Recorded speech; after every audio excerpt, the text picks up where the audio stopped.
Hello, and welcome to the fourth episode of the Growth and Gratitude Podcast.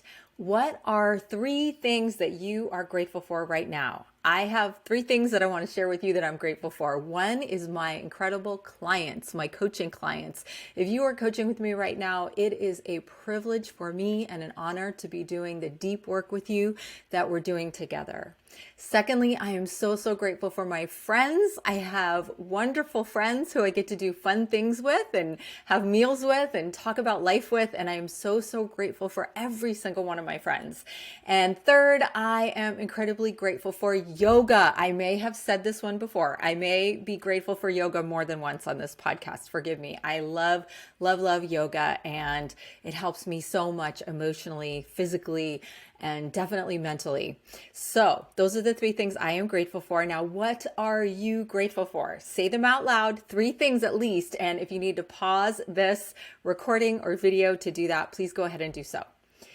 What are we going to talk about related to growth today? I am so excited about the topic today. I know I'm always excited about the topic, but I get to bring these very important subjects that I have been teaching for many years in classrooms and in corporate training rooms and in coaching sessions to you in this little bite-sized format so that you can take away the greatest value in a short amount of time in a free product that's available to everyone. And so today we're going to talk about influence, how you can influence people, how you can be more influential. And a lot of what I'll be covering comes from the book, although it comes from my experience and lots of other reading. But the key points will come from Elements of Influence by Terry Bacon, influence guru, and his decades of research about how you can be more influential wherever you want to be more influential. So it might be at work, with your boss, with that senior vice president, with your colleagues, with your team members. How can you influence and be persuasive? Or it might be at home, maybe your kids, your spouse, your family, anybody in your personal life, anybody in your professional life. The skills that we are going to talk about today are transferable to any arena, and they work. Now, they're not to manipulate or take advantage of people. I want to say right off the bat, ethics first.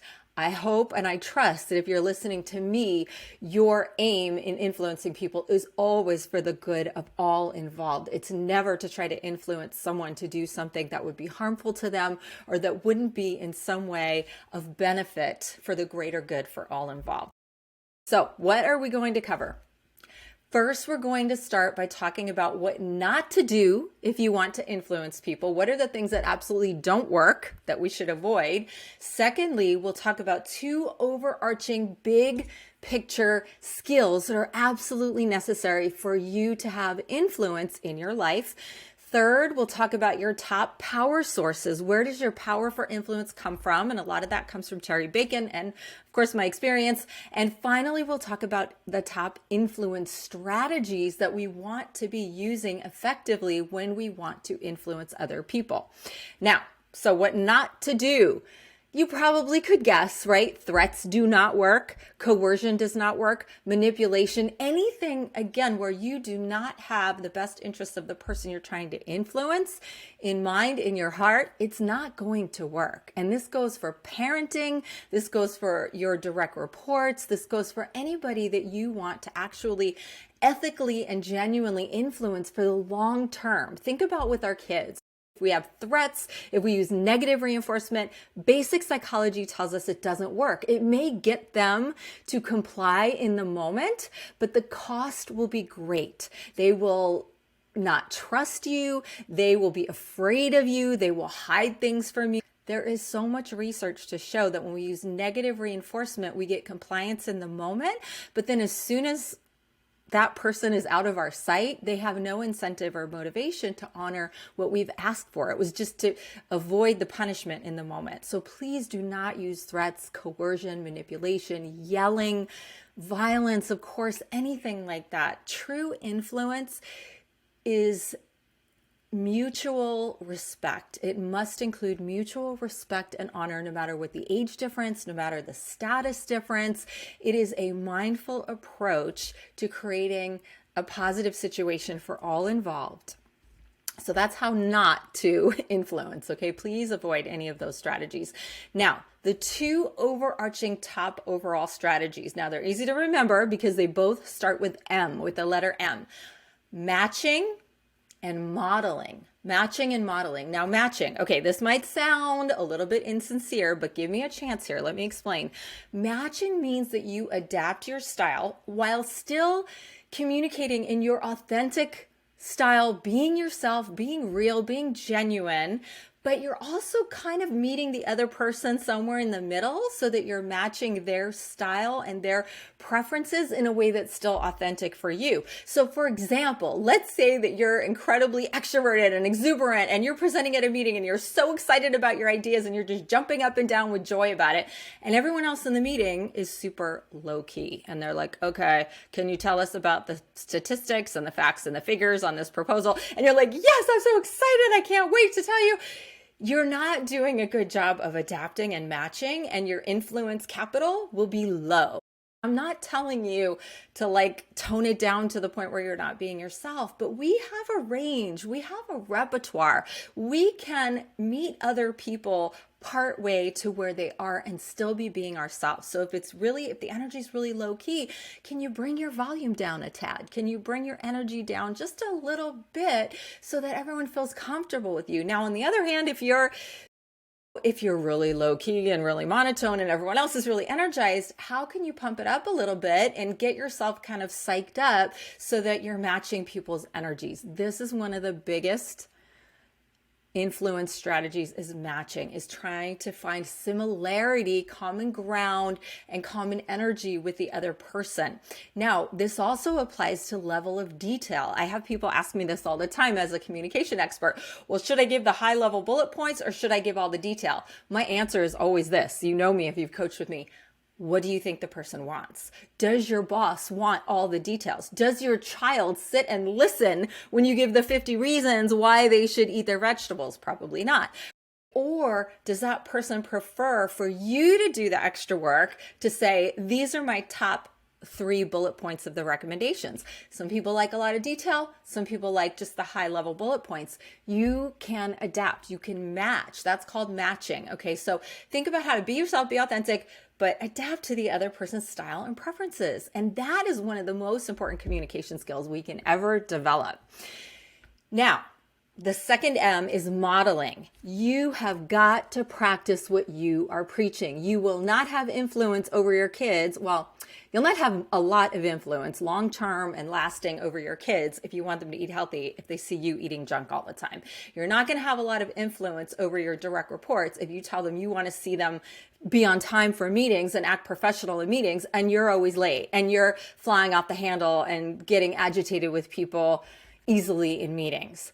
Modeling is one of the most important influence strategies that we can practice. You must, I know it's a cliche and I'll say it again, you must practice what you preach. If you tell your kids don't hit people, don't hit your kids. If you tell your kids stop yelling, use your inside voice, don't yell at them. Whatever you want to influence other people, whether it's your kids, your colleagues, your neighbors, whoever it might be in your life, you've got to be able to show that you are living what you are asking of them. So that's deep inner work, and that requires a lot, I recognize. And you may have to look inside yourself to make sure that you've shored up what you truly believe in, that you're living your values before trying to impose those values on someone else when you're not even living them yourself. So no threats, no coercion, no manipulation, no cruelty. Top 2 overarching strategies, matching and modeling, but with authenticity. We are moving into power sources. This is where Terry Bacon has done decades of research. And here's one of the interesting things that he found. And he studied many, many organizations and people's lives and found that there were 5 top sources of power for personal influence. And that means that we influence people most by who we are, by the person they see us as, not our role, our title, our money, our prestige. Those can only go so far. So the personal power sources that people respect and admire and appreciate and look up to you for who you are, that's your greatest influence capital. So what are the top 5 power sources that Terry Bacon found for personal influence? So let's just go over the organizational or the status-based power sources, which can give you some amount of influence power, but they're not going to give you as much as the personal influence sources. So they're things like your role, your reputation, especially in an organization, which is important, your access to information, your network and reputation are incredibly important. And we know that.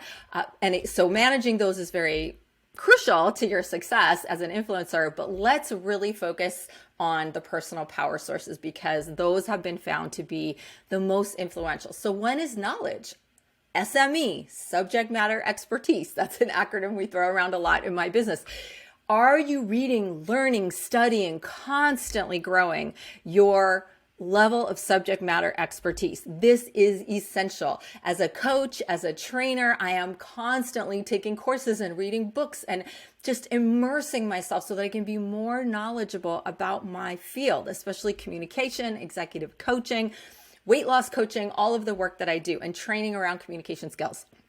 So your knowledge is one of your greatest personal power sources for influence. Now, the second one is your communication, or as Terry Bacon defines it, your expressiveness. How well do you communicate that knowledge? Can you communicate it in a way that a layperson can understand, as well as someone in your field? Can you adapt it? Can you communicate in an articulate way? Are you clear? Do people understand what you mean, or are they lost when you're trying to express your ideas? To present information in a compelling, interesting way, can you tell stories? A story can be worth so much more influence value than just telling people what to do. A really great, compelling story. The third one is your history with the person. So we always want to build a positive history where we've been respectful, we've been consistent, we have provided support and assistance and kindness, and that person knows what to expect from us. We have a history where we're reliable, we're dependable, and we keep that history positive. That is the third personal source of influence, according to Terry Bacon. The fourth, now this one people like to debate, is called, I'll just use the word, attraction. Now, what is attraction? Is it your physical attractiveness? Well, here's the honest truth. Unfortunately, yes.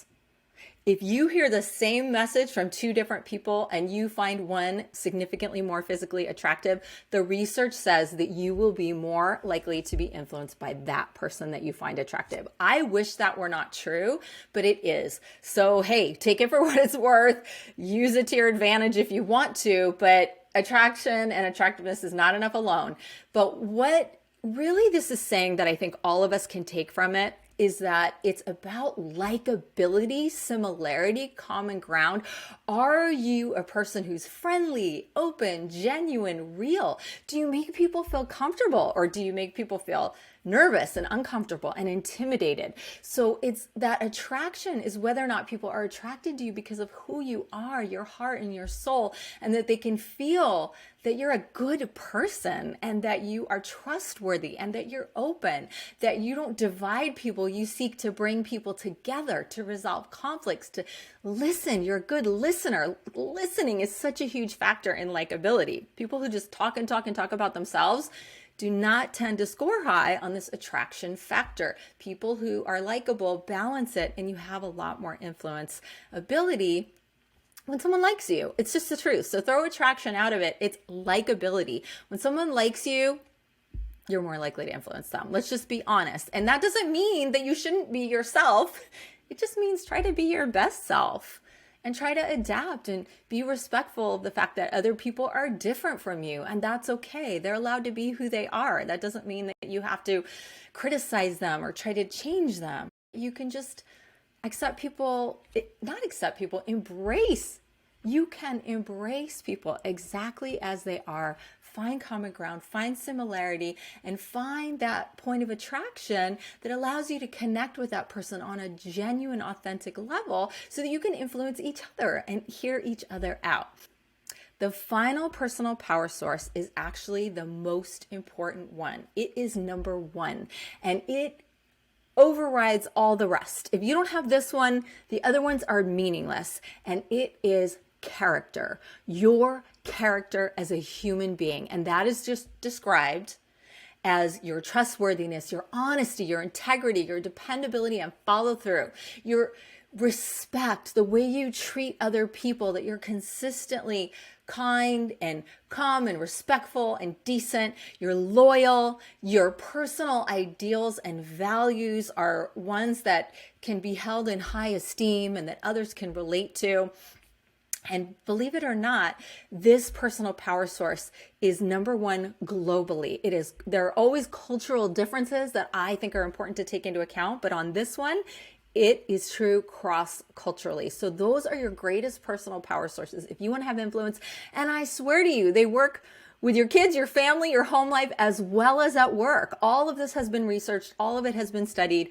So the final thing I want to talk about are the 3 influence strategies that Terry Bacon covers. And I find that this is a good way of differentiating them. So he talks about rational approaches, social approaches, and emotional approaches. Rational, that's obvious. Use logic, have backing. Conspiracy theories and ideas that only a small percentage of people believe, those are not going to go very far for you.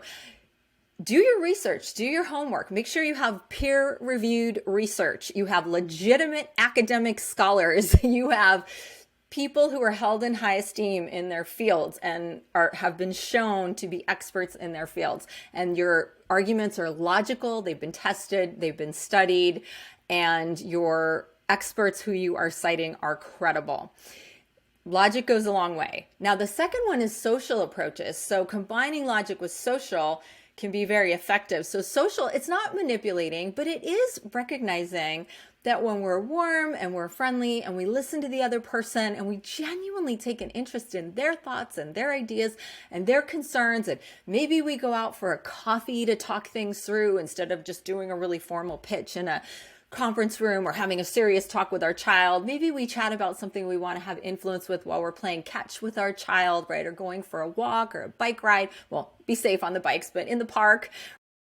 Socializing, spending that calm, fun, quality time together while also doing a little bit of mentoring, influencing, maybe just sharing some thoughts and ideas openly, but tentatively with an ear toward what their thoughts are and an openness to having your mind change, can go such a long way. Social approaches. And the final one is emotional approaches, the third influence strategy. And emotional approaches are usually appealing to people's values and what they hold highly. So if you know me, you know that relationships are one of my biggest values, helping, being of service. So if you're going to try to convince me of something and you can tie it to how I can be of service, how I can build a relationship, how I can help someone, you're going to have a lot more potential to influence me. If it's about making money, I like making money, I make good money, but it's not very influential at all. But if it's something meaningful, something that is aligned with my purpose, then you're going to be much more likely to be able to influence me. So those emotional approaches, it's not emotional manipulation. Again, we want it to be something we truly believe in. We shouldn't be selling something or promoting something we don't actually believe in. But if we believe in something, then we always want to really be able to then go to that acronym WIFM. Have you ever heard that? WIIFM stands for what's in it for me. So let's say I know this is good for you, my child, and I know that doing your homework is good for you, but you don't want to do it. What's in it for you? Oh, your teacher so-and-so said that getting this homework done is going to lead to being able to be in the show at school, or you're going to get recognition in the class, or you're going to have a much easier time when you take the big test at the end of this term. Whatever it is, it's not like giving a reward necessarily, but it's just tying whatever it is that you're trying to convince the person to consider to something that you know they value and that's important to them. And that's using an emotional strategy. Again, not manipulatively, but just knowing that if we can reach someone's logic in their brain and it makes sense to them, and then we can also use a social approach where we're connecting with them, we're listening, and we care about what they think, we're open to having our mind change, and then also emotional appeals where we know we're somehow making the case that is meaningful to that person, then we have a much greater chance of influencing that person? So I hope this was helpful to you. It is a question that comes up a lot in the classes I teach, in the training programs I design. Definitely in the day-to-day one-on-one coaching sessions, people are wanting to influence their boss to give them the raise or the promotion. People are wanting to influence that cross-functional team lead to move the project up to a higher priority level. People are trying to influence their kids to make good choices in their lives. We want to influence our spouse to choose this vacation that we'd really like to do, but we also believe they would enjoy. It should always be for the good of all involved. So there's so much more. There's a lot more. It was hard to narrow it all down, but those are the highlights of influence and how you can be more influential with the people in your life, and always, always do it, please, please, for the greater good for all involved, not for selfish purposes. So hopefully you have lots to be grateful for at this point in time. And now you know a little bit more. You can grow your influence potential by practicing the strategies that I've talked about in this podcast episode. Thank you so much for listening or watching. If you're watching, hi, and great to see you, and thank you. And if you're listening, please keep listening. And whether you're listening or watching, please tell friends. I would love to get more people listening. These episodes come straight from my heart to try to help people in the world to live richer, happier, more fulfilling lives. And I would love for you to spread the word. And make sure to find me on Instagram, Facebook, subscribe to our YouTube page, and let me know what you're thinking about the podcast so far. I'd love to hear from you. Bye-bye.